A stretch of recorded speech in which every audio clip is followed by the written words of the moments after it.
Até o momento, os paleontologistas acreditam que o Archaeopteryx é a única espécie de dinossauro capaz de voar.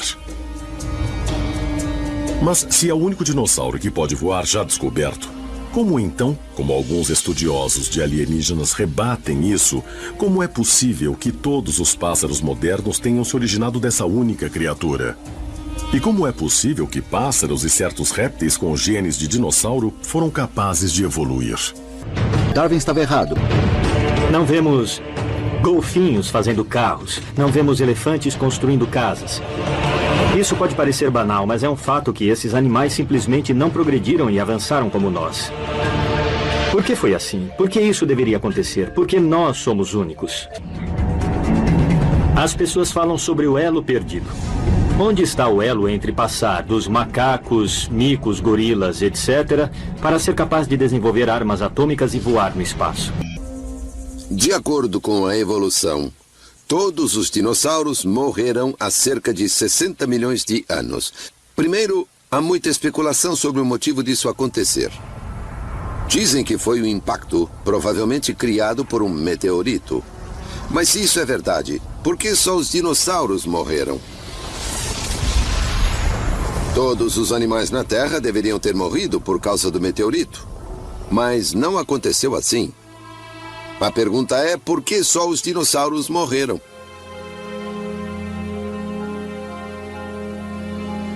Algumas criaturas que conhecemos bem sobrevivem há muito tempo. Baratas, crocodilos, tubarões, lagartos. Então há a possibilidade de que existam criaturas que não vimos que podem viver nas profundezas dos oceanos ou em lagos inexplorados. Nós não sabemos. Para os céticos que acreditam que os dinossauros morreram há 65 milhões de anos, eu aponto o caso do celocanto. Esse é um fóssil de peixe que foi descoberto na costa de Madagascar em 1938. Bom, acreditavam que ele tinha sido extinto há milhões de anos, até antes dos dinossauros. Esse é um peixe grande de cerca de 1,80 m de comprimento, pesando 50 quilos. É possível que a chamada evolução dos descendentes dos dinossauros seja resultado da intervenção alienígena, como muitos estudiosos do assunto acreditam?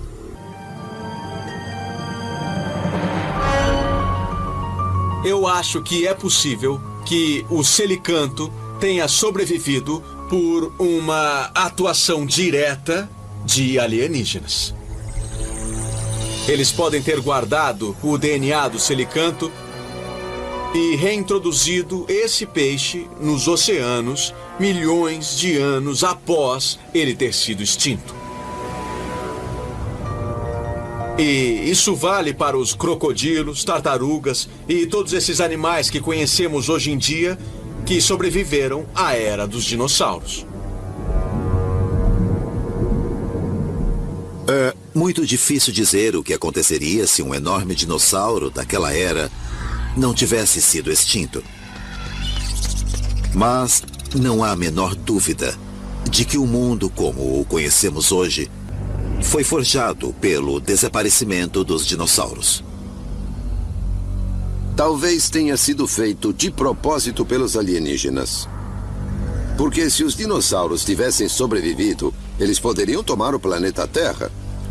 E isso não estava nos planos deles. Estava nos planos deles criar alguma coisa semelhante a eles. Algo como o ser humano. Então os dinossauros não ajudavam nesse jogo.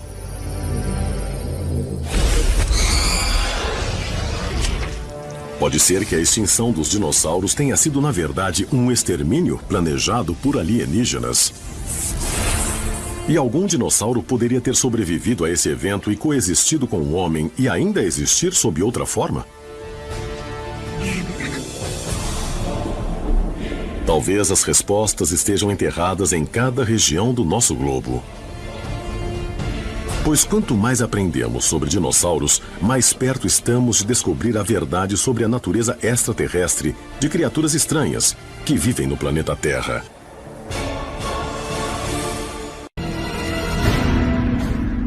Myanmar, sudeste da Ásia, 8 de dezembro de 2016. Paleontólogos descobriram um pedaço de âmbar contendo a cauda perfeitamente conservada de um dinossauro, que os cientistas convencionais acreditavam ter 99 milhões de anos.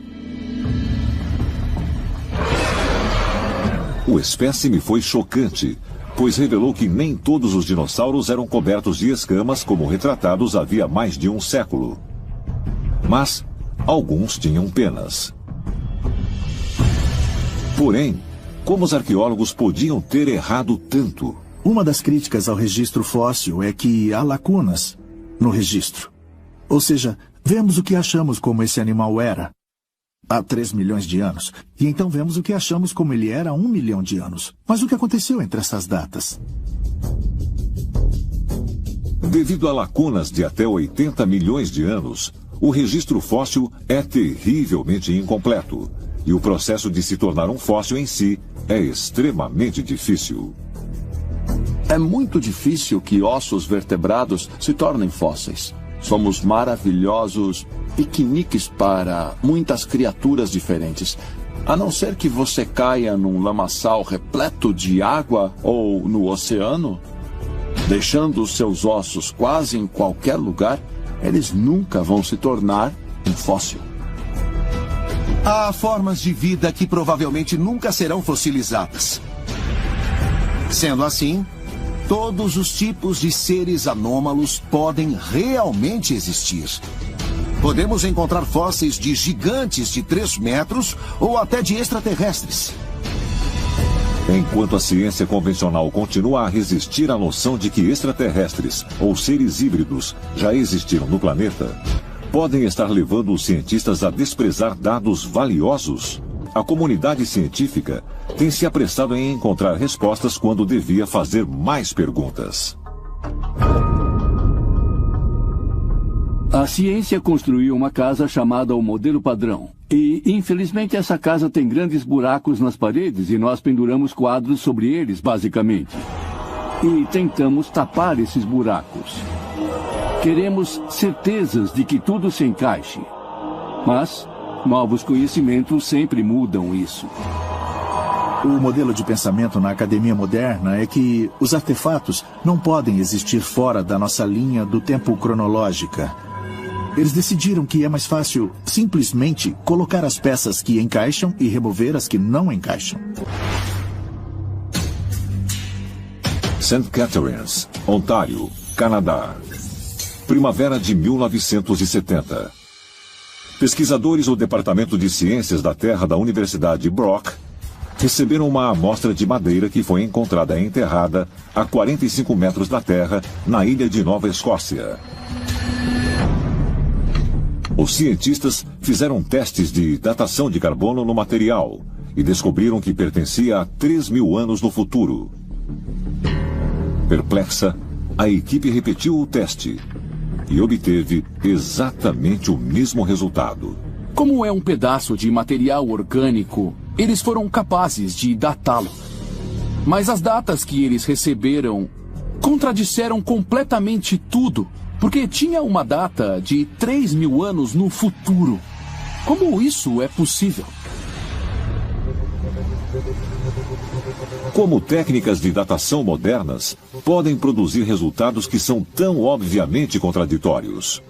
A ideia básica por trás da datação por radiocarbono é que o carbono radioativo se decompõe a um certo ritmo. E você pode usar isso para datar quando vários animais e formas de vida morreram e há quanto tempo estão mortos. No entanto, há falhas conhecidas na ciência. Materiais inorgânicos como pedra não podem ser datados por carbono.